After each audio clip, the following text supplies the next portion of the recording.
Unidad comenzamos hablando de sustancias que son tóxicas per se o por esa finalmente su uso o porque están ahí en la naturaleza y pues ahí se pueden causar intoxicaciones al entrar en contacto con estas sustancias o que son usadas por el hombre para diferentes procesos, ¿cierto? En esos grupos, en ese grupo de sustancias empezamos hablando de los pesticidas, que ya hemos dicho que son a través del laboratorio, en la primera clase pues, que vimos, ¿cierto? Esos pesticidas, entonces dijimos que se agrupaban de acuerdo al organismo que van a eliminar, ¿cierto? Porque esa es la finalidad de estas sustancias o para lo cual se han desarrollado, ¿cierto? Y entre esos hablamos que están los insecticidas, donde tenemos dos de estos grupos, los herbicidas, que son para algunas plantas o malezas que afectan, o el control de cultivos ilícitos, ¿cierto? También tenemos que tienen ese uso. Ahí hablamos, nos falta uno de los grupos, no son estos los tres únicos grupos, también había fungicidas, larvicidas, herbicidas, y para otro grupo de organismos, ¿cierto? Pero que nos centramos aquí en el curso, como en estos, por cuestiones de tiempo, porque también son los que con mayor frecuencia presentan toxicidad, tanto en humanos como en animales, por eso también son de interés a nivel veterinario. Hablamos de cada uno de ellos, nos queda faltando entonces ese último que es el de los rodenticidas o raticidas. No es que solamente sirva para los roedores, también pueden afectar a otros animales, pero la finalidad con la cual se desarrollaron es justamente hacer control de estos organismos que son los roedores, ratas, ratones, especialmente, ¿cierto? Porque pues ellos con frecuencia van a afectar a los cultivos y también pueden ser transmisores de diferentes enfermedades, ¿cierto? Entonces, por eso, para su control, pues se han desarrollado diferentes sustancias a través del tiempo con la finalidad de mantener un control de estos organismos. Y en ese grupo también tenemos dos tipos de sustancias. ¿Qué pasa? Que no solamente van a afectar a los roedores, sino también pueden afectar a los humanos y a otros animales. De hecho, pues causan intoxicaciones. O bien sea por un mal uso de esa sustancia, de forma accidental, porque se contamina alimentos o también se dejan expuestos al alcance de individuos, pueden causar toxicidad, especialmente en las mascotas, por ejemplo, cuando se usan para poder alcanzar estos cebos o lugares donde se dejan para el primero de ellos, del cual vamos a hablar, es el cloracetato de sodio. Este compuesto, aunque ya de acuerdo a la norma hace ya varios años se prohibió su uso debido justamente a su alta toxicidad. Sin embargo, se siguen teniendo en el comercio sustancias que tienen estos compuestos, ¿sí? Y entonces se siguen presentando intoxicaciones. Este cloracetato de sodio también se le llamaba 1080 y es altamente tóxico, muy efectivo pues sí para el control de los roedores, pero justamente también cuando entra en contacto accidentalmente o intencionalmente pues va a presentar una toxicidad, ¿cierto? Este compuesto también se le llamaba 1080 porque en algún momento se estuvo evaluando varias sustancias y ese fue pues el compuesto que se encontró que tenía y por eso también se le dio esa denominación. No tienen que copiar o aprenderse todo el ciclo, me imagino, ya ustedes se lo sabrán, ¿cierto? Esto es el ciclo de Krebs, en bioquímica seguro lo vieron muy bien. Entonces, que hace parte, ¿cierto?, de la producción que se le da todos los ciclos para generar o producir energía, ¿cierto? En forma de ATP. Entonces, eso es lo que se da normalmente. Y allí, ¿qué es lo que debemos resaltar? ¿Qué tiene que ver este ciclo con esta sustancia? O sea, el fluoracetato de sodio, que quiero con esta imagen, va a afectar justamente esa producción de ATP. ¿De qué manera? Porque va a interrumpir o bloquear algunas de esas enzimas que participan en ese proceso, ¿cierto? Entonces, aquí justamente al comienzo, sobre todo, que también vemos por aquí, que hay otros lugares donde también va a ser afectado, ¿cierto?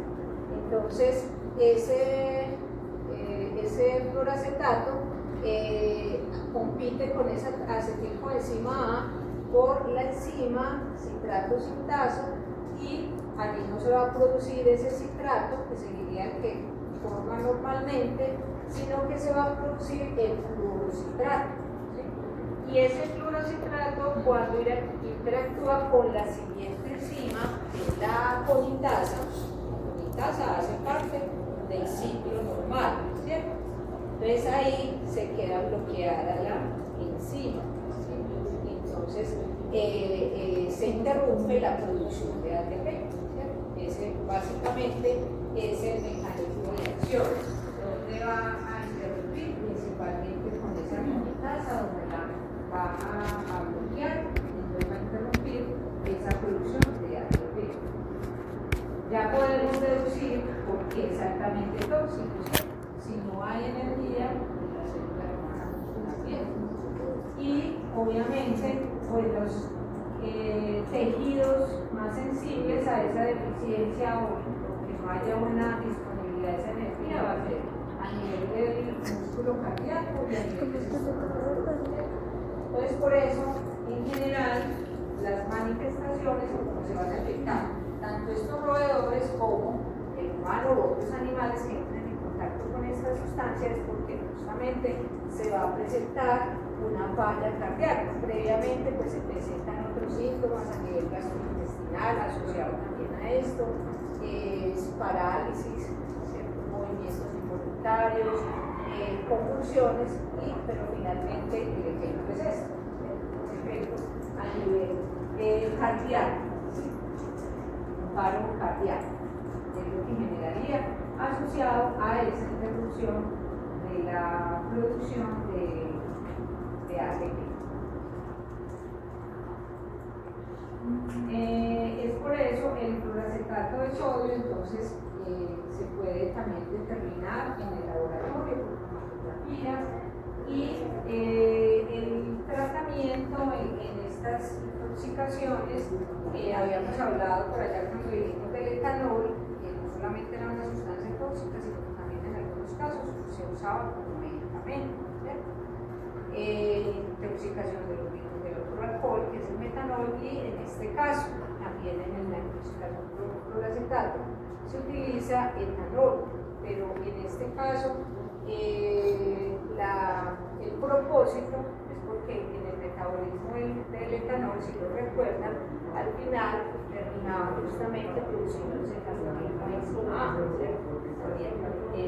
Ese es un producto que en su metabolismo termina esa parte.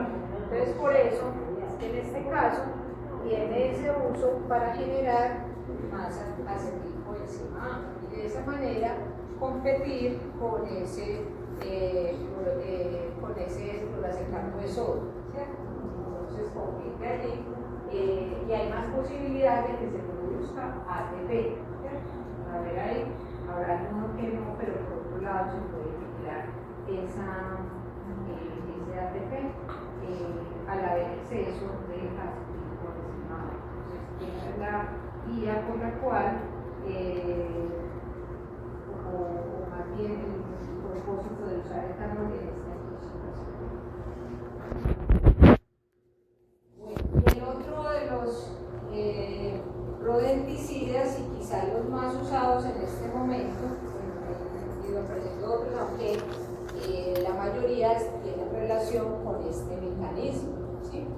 Y son un efecto anticoagulante, ¿cierto? sobre estos individuos, pero no solamente sobre ellos, sino también, por eso repito, en el humano y en otros animales. Básicamente es el uso de una sustancia que ya ustedes vieron, que se usa como medicamento, ¿cierto? ¿Cuál es? La warfarina y otros compuestos que se llaman superwarfarínicos o que tienen una actividad mucho mayor, ¿cierto? Pero igual están relacionados con la warfarina, ¿cierto? Entonces, solo que acá se usa a otras dosis o su producción o presentación, como es en estos fines, para con ese propósito de afectar a estos individuos, entonces vienen en otras dosificaciones, ¿cierto? Vienen diferentes presentaciones, nombres comerciales hay muchos, solamente algunos ejemplos, ¿cierto? De los que vienen para afectar eso y los de su principio activo, entonces vuelvo y repito, es la warfarina y básicamente la warfarina, ¿cierto? Esto se llama superwarfarina, y vuelvo y repito, tienen como unas modificaciones para hacer un poco más antiguo. El mecanismo de acción es ya el que ustedes vieron, cuando vieron la parte de anticoagulantes y hablaron de la warfarina, básicamente entonces es el mismo, ¿sí? Como ven allí, es inhibir la hidroxiorreductasa, que esta enzima va a facilitar que se reduzca la vitamina K, y la vitamina K reducida se requiere para la activación de los factores de la coagulación. Es exactamente lo mismo que vieron con la proteína cuando hablaron de los anticoagulantes, en específico de la warfarina, es un mismo mecanismo. Entonces, tendrían a ser el mismo efecto. ¿Qué pasa? Al haber un exceso de anticoagulación, pues se van a presentar organismos y también en los individuos humanos o animales, por ejemplo, se van a presentar esas alteraciones. El seguimiento o la evaluación entonces de estas intoxicaciones con esta sustancia pues estaría asociada a la identificación de la sustancia en sangre, que se puede hacer también con cromatografía, o evaluar su efecto, que se hace como igual como cuando se hace seguimiento a la warfarina, que es evaluando el IR. También se puede hacer exactamente de esa misma manera. El tratamiento entonces consiste en la administración de vitamina K1, que es la forma reducida de la vitamina. Nada haríamos la reducción de la vitamina K porque requiere reducirse para ese sería el tratamiento en caso de esta intoxicación. Entonces, en el laboratorio humano y veterinario se puede solicitar con frecuencia justamente determinar el funcionamiento o la parte de la coagulación, ¿cierto? De los diferentes factores de la coagulación, o para medir el NR, ¿cierto? Que se hace con el tipo de protrombina para mirar cómo está esa coagulación y ya puedes correlacionarlo con el tratamiento de exposición a estas sustancias. Bueno, eso sería ya para terminar la parte de nos quedaba de lo de pesticidas.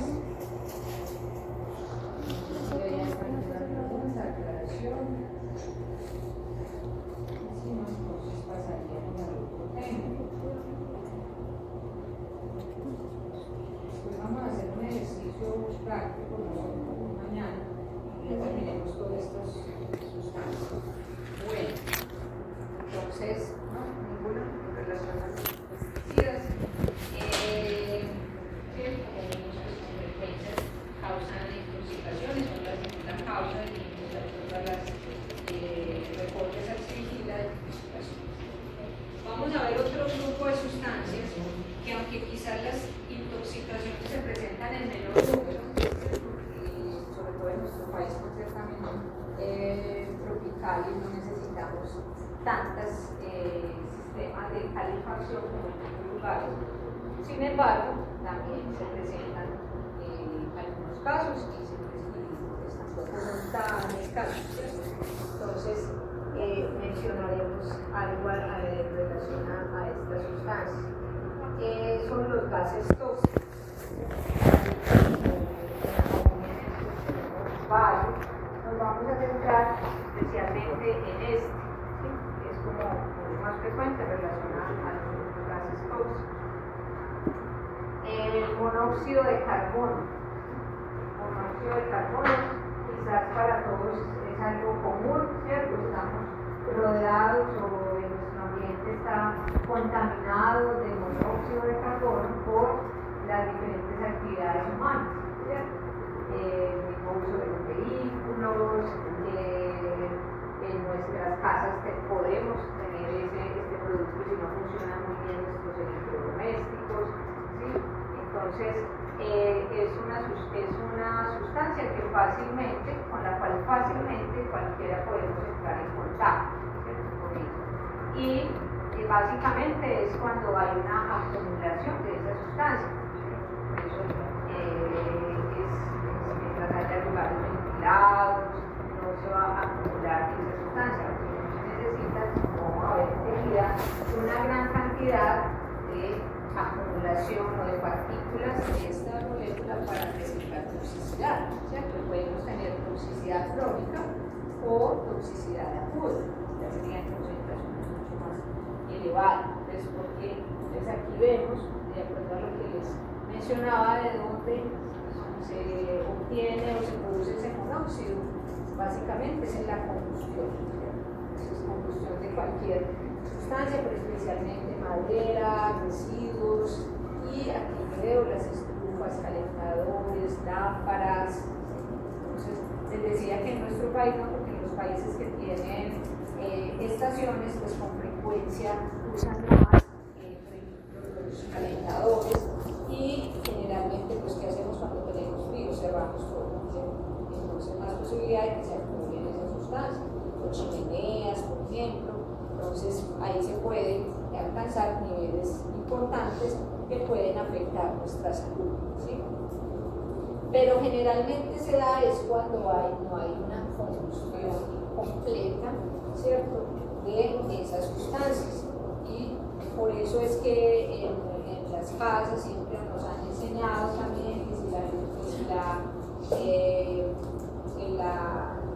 que el fuego es de color azul, está bien. Si está rojo, es porque se está produciendo, no se está combustionando, no se está haciendo una buena combustión, no se está haciendo una combustión completa, ¿cierto? Y eso está relacionado al mal funcionamiento de esos elementos que tenemos, por ejemplo, en la casa, ¿sí? Entonces, por eso es la necesidad de revisarlos también periódicamente para que ese funcionamiento esté adecuado y no nos estemos exponiendo a esas sustancias tóxicas, ¿cierto? Por eso es que pues hay esa norma y se debe de revisar periódicamente, porque ya de hecho se han presentado situaciones de intoxicación debido a eso, o mal funcionamiento de esos equipos, sobre todo al interior de las casas, pero también puede ser en la industria, en las empresas.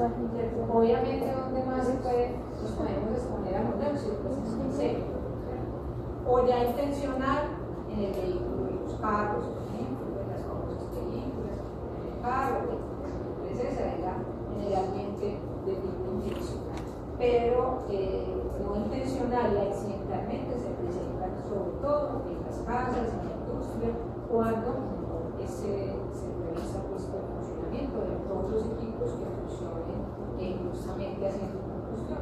La industria de muchas cosas que también se funcionan así. Hay detectores, esto es tan delicado que hay detectores de estas sustancias, ¿cierto? En nuestras mismas casas los podríamos tener, en algunas universidades los tienen, en otros países es por norma que se debe tener, porque es un producto que fácilmente y rápidamente lleva a la muerte. Y se llama silencioso, porque no nos damos cuenta. Entonces, generalmente, y sobre todo, si estamos dormidos, pues menos posibilidad de darnos cuenta. Entonces, por eso es un riesgo. Bueno, la intoxicación por gases, como les decía, pues no es tan alta tampoco como para las otras sustancias que no decimos. Sin embargo, pues también son importante y como decimos, que muchas de ellas pues son fatales, ¿cierto? Por esa capacidad de esta sustancia de causar la muerte y no es percibido específico o sonido específico o algo que podamos percibir fácilmente, ¿cierto? Bueno, ¿y por qué el monóxido entonces es tan tóxico también? Ahorita la otra sustancias. Este monóxido entonces tiene la capacidad de unirse al grupo N, ¿cierto? Entonces va a desplazar al oxígeno. Entonces, recordemos que al grupo N se une al oxígeno, pues lo que vemos allá, pues es fundamental para ese transporte del oxígeno, ¿cierto? Entonces, ¿qué va a hacer? Desplaza a ese oxígeno y de la hemoglobina y también de la mioglobina muscular. Y es capaz de desplazarlo porque su estructura es ya más afín, ya se ha demostrado que es mucho más afín, incluso se describe en estudios 230 veces, muchísimas más veces, tiene afinidad con ese grupo N que tiene oxígeno. Y eso va a hacer entonces que se desplace acá para evidenciar eso. ¿Eso qué quiere decir también? Que no necesita una saturación muy alta en el ambiente de la sustancia para ya presentar una toxicidad, ¿cierto? Entonces, si vemos aquí en el eje de las X, la expresión de cada sustancia, tanto de monóxido, presión o saturación en milímetros de mercurio, entonces vemos que para el oxígeno, para lograr saturar esa hemoglobina, ¿cierto? Se una a esa hemoglobina necesitamos mayor concentración, ¿cierto? De ese compuesto en relación con el monóxido. Se necesitaría entonces cantidades no tan elevadas o de acumulación en el ambiente para ya presentar toxicidad, ¿cierto? La unión del grupo del monóxido con ese grupo N se llama carboxihemoglobina. Con la hemoglobina se llama oxihemoglobina, ¿cierto? Y con el monóxido, carboxihemoglobina. Esa unión, ¿cierto? Con ese monóxido va a hacer que no haya una buena oxigenación de los tejidos. Está desplazando el oxígeno de los tejidos, no van a tener una buena oxigenación. Por eso hablamos de que va a haber una hipoxia y empiezan a sufrir los tejidos por esa falta de ese oxígeno.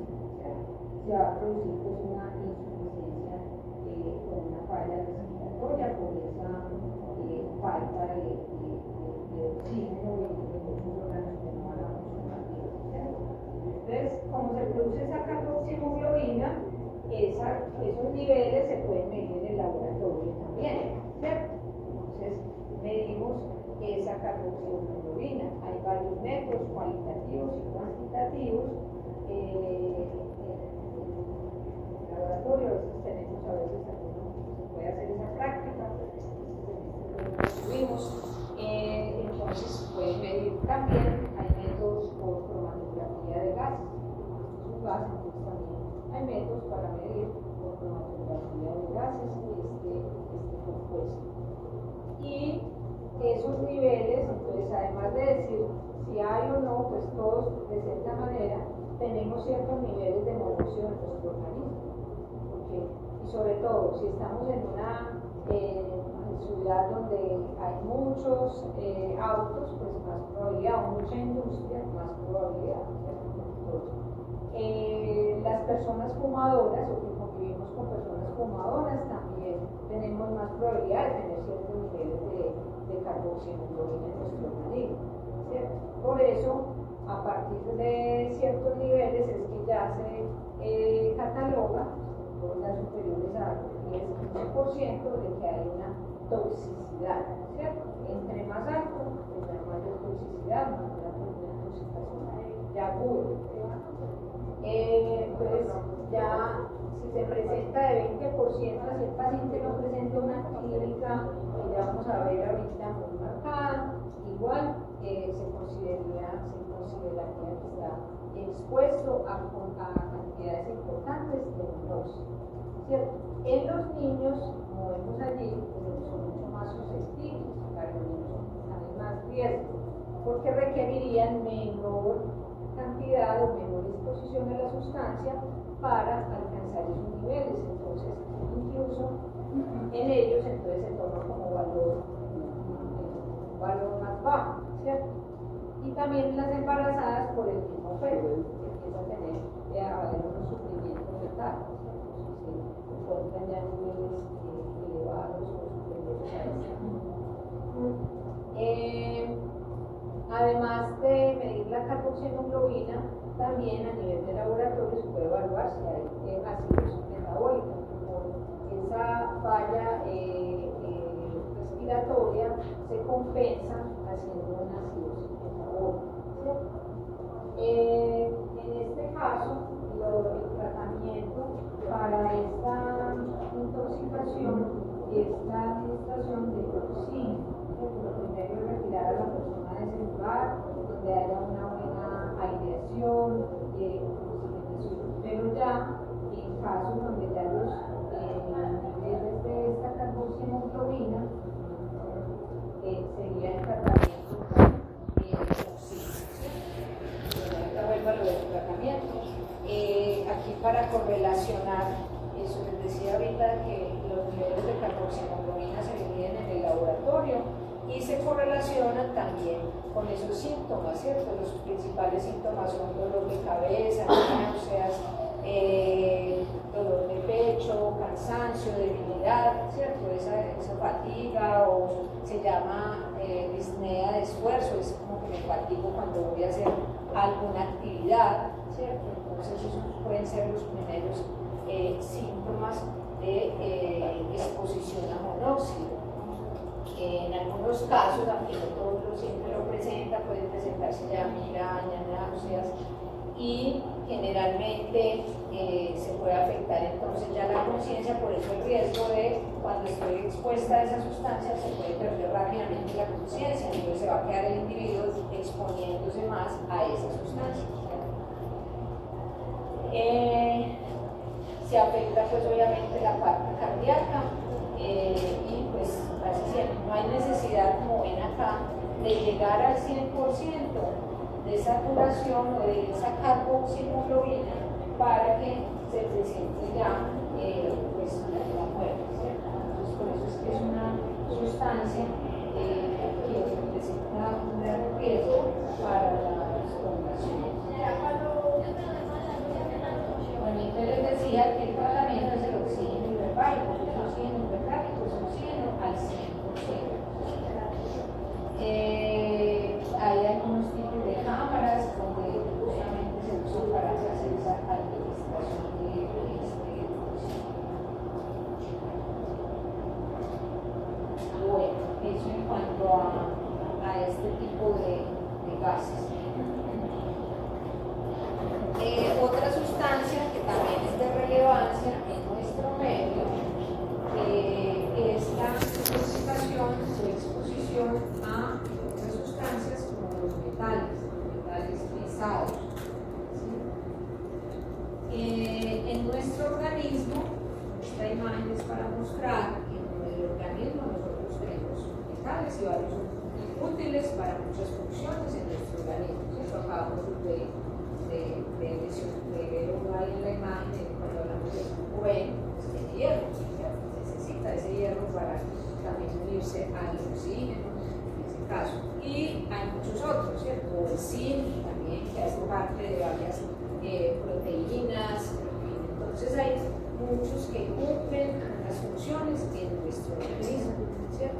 Entonces no son tóxicos, sí, podrían representar ser tóxicos cuando hay un nivel muy alto de esa sustancia, ¿cierto? No se elimina de nuestro organismo, o lo consumimos en exceso, ¿cierto? Como hemos hablado. Entonces, pueden presentar toxicidad. Estos que hacen parte de nuestro organismo también pueden presentar toxicidad, pero generalmente es a altas dosis. Por el contrario, bueno, generalmente a esos metales se les llama vitales, porque si no los tenemos también se presentan fallas en nuestro organismo. Por el contrario, hay otros que se denominan no vitales porque no cumplen ningún papel en nuestro organismo y su presencia más bien representa daños en nuestro organismo. ¿Cuáles son esos metales? Hay varios, pero resalto allí los que han sido más mayor, porque representan un problema mayor, como son el plomo y el mercurio, y más en nuestro medio, pero en otros países también, el plomo y el mercurio. Y generalmente en estos metales se necesitan dosis bajas, o sea, con la presencia de esas sustancias en nuestro organismo, así sea de dosis bajas, ya pueden presentar alteración. Generalmente son sustancias que se acumulan en el organismo y son sustancias que van a presentar toxicidad de tipo crónico. Recuerdan que hemos hablado de que hay intoxicación aguda y intoxicación crónica. Con los metales pesados, así se les llama, son, porque por la ubicación de la tabla periódica, estos entonces representan, o sea, que se requieren dosis bajas y se pueden acumular y van a presentar toxicidad crónica, porque es con esa acumulación del mismo metal y de los efectos que se va presentando los daños, ¿cierto? Entonces puede que con una sola vez que me expuse, obviamente también hay toxicidad por una cantidad alta, pues obviamente no va a afectar la toxicidad aguda. Pero el principal problema radica en esta toxicidad crónica. También son silenciosos, o sea, cuando estés poniendo la sustancia, quizás no presento ninguna sintomatología llamativa, solo con el tiempo es que voy a empezar a ver muchas veces. Y también el otro problema es que muchas de estas sustancias producen alteraciones en todo el organismo y parecidas a otras patologías. Entonces, lo primero que generalmente se piensa cuando se tiene ciertas alteraciones del organismo, pues se le hace un montón de evaluaciones hasta que por ejemplo, ya se relaciona con el lugar de vivienda, con el lugar de trabajo, con el de trabajo. Entonces, por eso también estos metales se asocian a la parte laboral, ¿cierto? Muchas veces son de intoxicación laboral, aunque no todos. Puede ser, como les digo, del lugar de vivienda, ¿cierto? O estudio, ¿cierto? Si vivo en una zona donde de pronto donde puedo estarse contaminando, de hecho también ha habido situaciones de estas, colegios, por ejemplo, que se han intoxicado porque estaba muy cerca de una planta, de un bar, o porque en la vivienda tomaban el agua de X o de parte y ese lugar estaba contaminado con esos metales, ¿cierto? Entonces, no necesariamente, muchos se asocian a esa parte laboral, pero no es este. Bueno, ¿y quiénes son los de mayor riesgo también? Los niños, ¿cierto? Los niños. Entonces, esa es otra problemática. Entonces, como vemos acá, pues el plomo ha estado ahí, ¿cierto? Desde la antigüedad y ha tenido un uso desde la antigüedad. Pero, justamente, debido a su uso exagerado, pues es que ha llevado también a grandes problemas. Es un metal que es muy fácil para malear, favorece muchos procesos, pues por eso desde la antigüedad, especialmente los romanos, fueron los que empezaron a desarrollar muchos productos basados en el plomo, ¿sí? Entonces se usó bastante para hacer recipientes, para hacer las tuberías, ¿sí? Entonces por eso hemos estado en contacto con estas sustancias. Y ahorita vamos a ver en unas otras áreas que se usan, ¿cierto? Como vemos acá, entonces es un problema de salud, y no solamente pues acá, sino en general en todos los países. Entre más se haya usado o se siga usando, pues seguimos teniendo un problema, están los productos causantes de salud pública. Y como vemos acá, entonces también trabajadores y niños y también de especialidad fuerte, se puede aplicar su bebé, ellos mismas y su bebé. También la misma OMS que ha hecho estado haciendo seguimientos y ven alertando sobre estas sustancias, que se ha expuesto de que pues, realmente muchas de estas sustancias son causa de gran cantidad de número importante de ejecución, de muerte, ¿cierto? Quizás haya otras patologías que causan más, igual siguen siendo un número importante. Además, no solamente que cause la muerte, sino muchas patologías. Y algo muy importante, esta que dice acá, ¿cierto?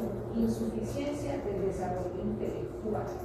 Va a afectar el desarrollo cognitivo. Por eso es que es de mayor riesgo en los niños, porque son alteraciones que ya van a quedar para toda la vida.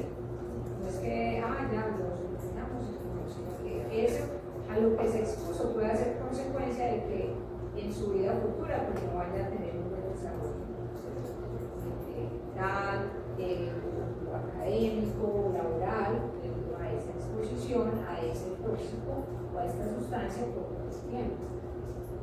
Y otras patologías, ¿cierto? También se asocian a esas exposiciones a plomo. Que bueno, repito, no se necesitan cantidades que sean muy elevadas. Bueno, ya para ir entrando más en detalle de por qué entonces esta sustancia o cómo también se le llama, el plomo también se le llama plumbosis o saturnismo, ¿sí? Porque antes se relacionaba, por ejemplo, se relacionaba a muchos metales o cosas con los planetas, y entonces al plomo se le relacionó con el Saturno, ¿sí? Entonces por eso se le llamaba sales de Saturno al plomo, y por eso la intoxicación también se conoce como eso, los saturnismos. Ustedes miran algunos documentos, libros, siempre se va a mencionar esa palabra, saturnismo, ¿sí? Que quiere decir intoxicación asociada a la exposición al plomo.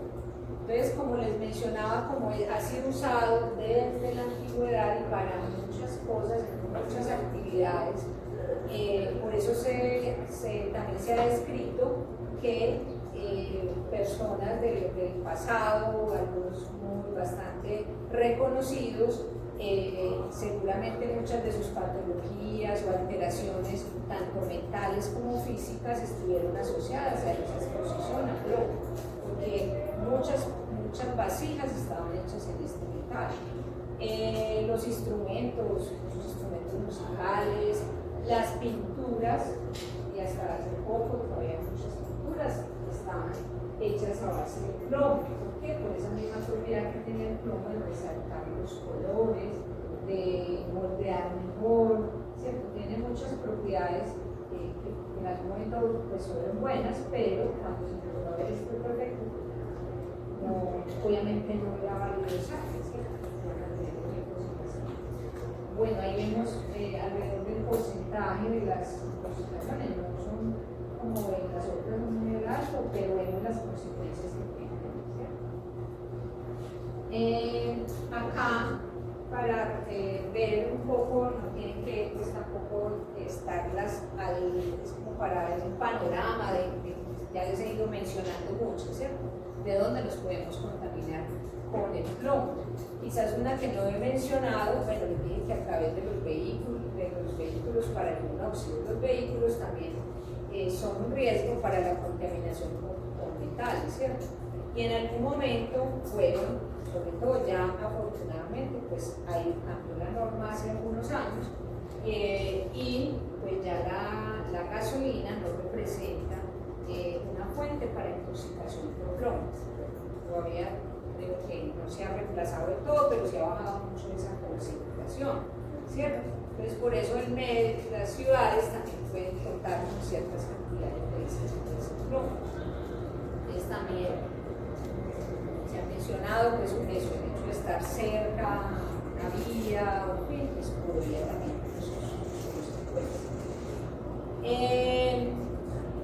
la minería, ese es otro de los principales, lo de las pinturas, ¿cierto?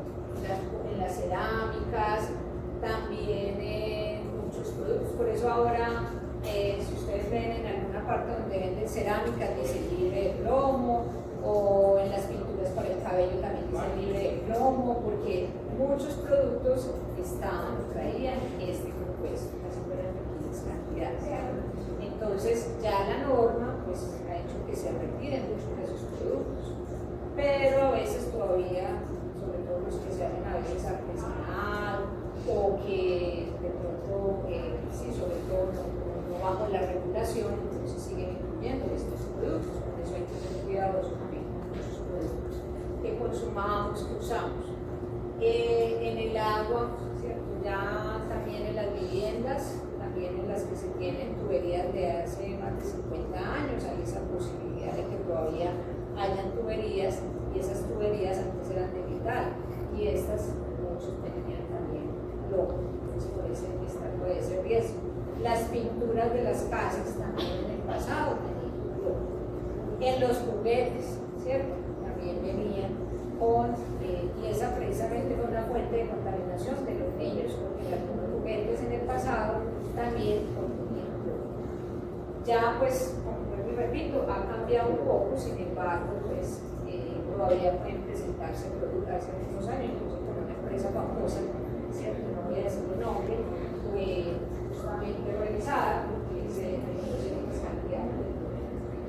Bueno, entonces en general, pues podemos estar de alguna manera expuestos a esa sustancia. ¿Y qué es? Es eso, revisar los productos que usamos, en fin, pues para evitar exponernos a estas sustancias.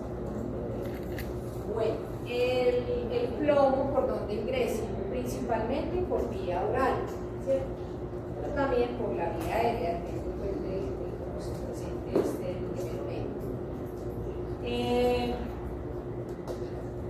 Y se va a distribuir en los diferentes órganos o tejidos, ¿cierto? Veamos a nivel del sistema esquelético, a nivel del riñón, a nivel del sistema nervioso, el hígado, del cerebro, también otros tejidos como el hígado, a nivel de linfocitos, ya lo vamos a ver. El metabolismo es a nivel hepático, sobre todo que es orgánico, que es metabolismo, y la eliminación es por vía biliar, por la vía urinaria. Entonces esto también es importante en relación a qué muestra la queremos usar para hacer la evaluación de este tóxico. Y también algunas panelas y cabello, por ejemplo, también es usado, vamos a mencionar para hacer la determinación. Bueno, ¿y por qué esta sustancia es tan tóxica?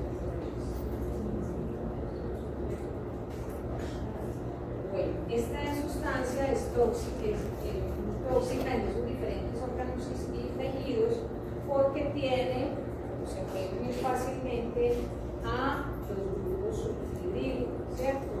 Especialmente entonces en las proteínas que tengan, ya sabemos que estos aminoácidos van a tener grupos sulfhidrílicos, grupos SH, ¿cierto? Y entonces entre más la proteína o sobre todo enzimas, son ricas en estos aminoácidos, pues van a ser afectadas. Hay algunas que se ven más afectadas que otras, como vamos a ver ahorita más adelante, ¿cierto? Eso por un lado, ¿cierto? Por esa afinidad o apetencia, como es el término que se le da por esos grupos. Y además, porque se puede intercambiar en el organismo, como hay otros metales que cumplen otras funciones, ¿cierto? El calcio, el hierro, el zinc, entonces se puede intercambiar por eso, pero obviamente el producto final no va a ser el mismo, ¿cierto? entonces por eso también se van a presentar daños por esa alteración. También las membranas celulares y pues la parte enzimática que tiene que ver con esto que mencionamos.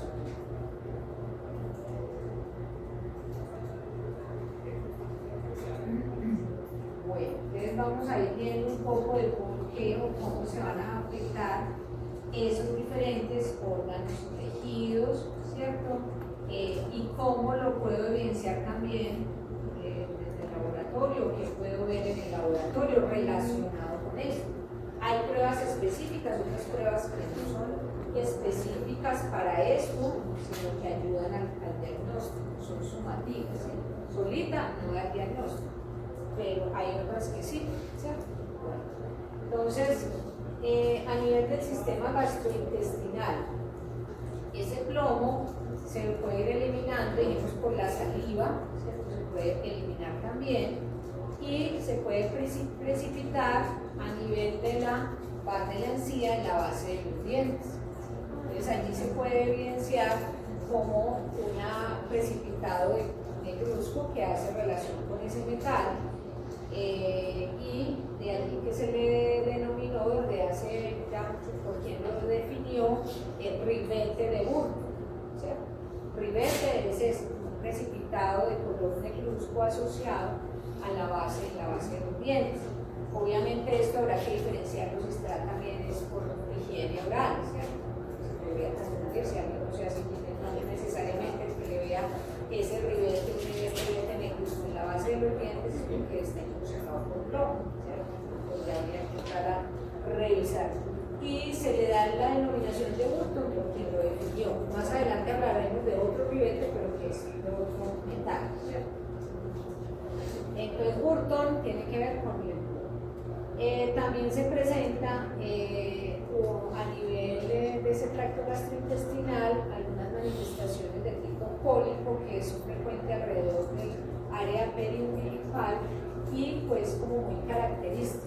Entonces cuando ya se ha asociado a la intoxicación por plomo se le llama cólico saturnino, ¿sí? Cólico saturnino, que está asociado a que hay estreñimiento, no hay un movimiento peristáltico adecuado, asociado al mismo efecto del plomo entre esas funciones que vimos ahorita, a nivel decimal.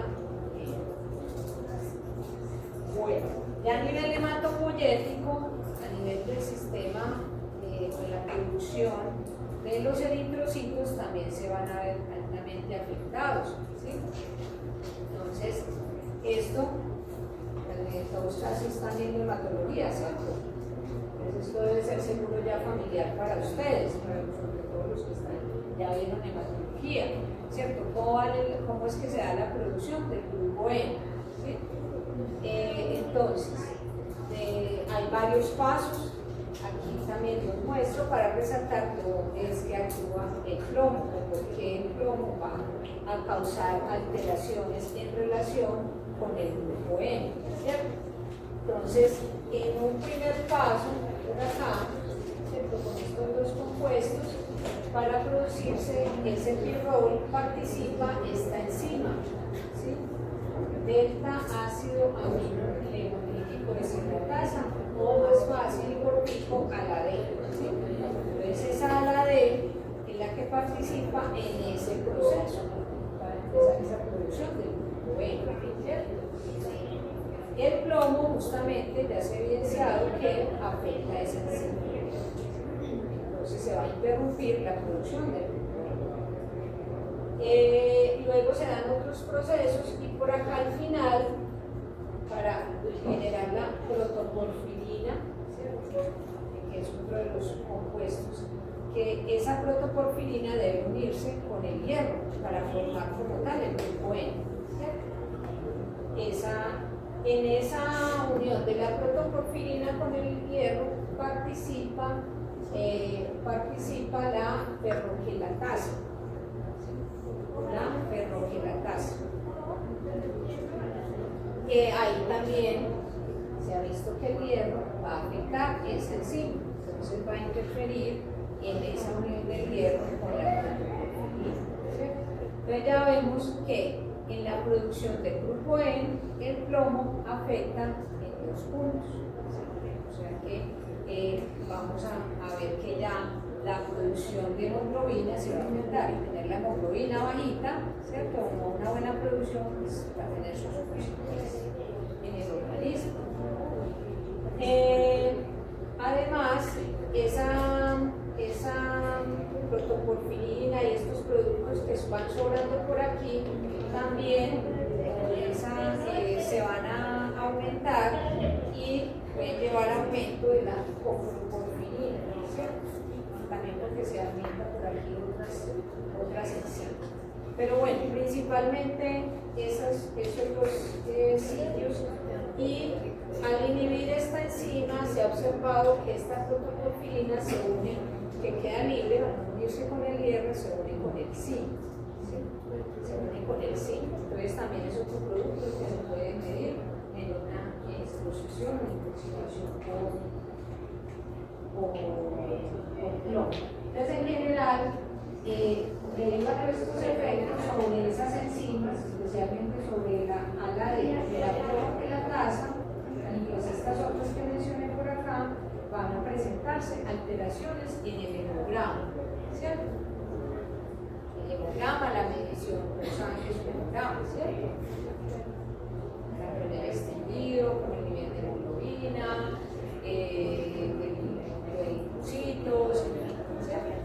Entonces, eso va a hacer que se puedan en estos individuos que estén expuestos verse esas alteraciones. Vuelvo y repito, no quiere decir que cuando veo estas alteraciones voy a decir, el paciente está intoxicado por plomo, ¿cierto? Sino que debo correlacionarlo con el antecedente, porque hay otras patologías que se puede ver esto, ¿cierto?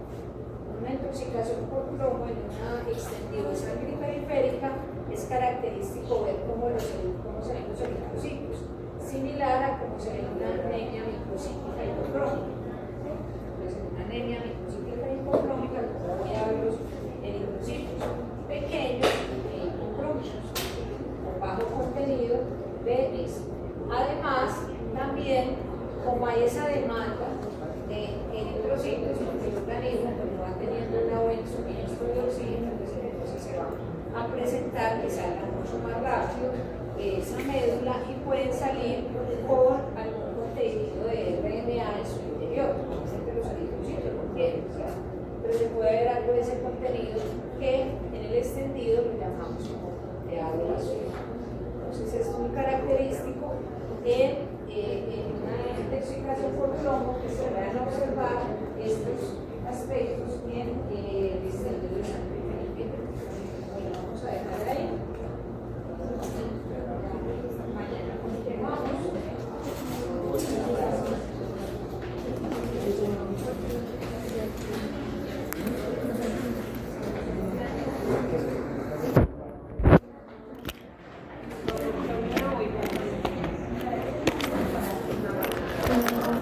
El sueño me ganó. No noté, yo ya estaba con cosa y ahí se volvió a dormir.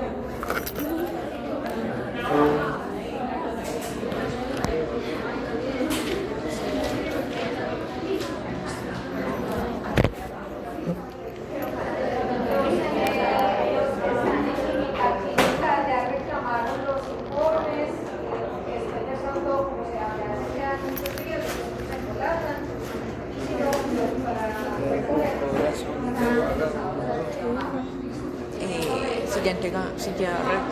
Si ya reclamamos los informes. ¿Esto se reclama? Yo lo reclamo mañana a la hora.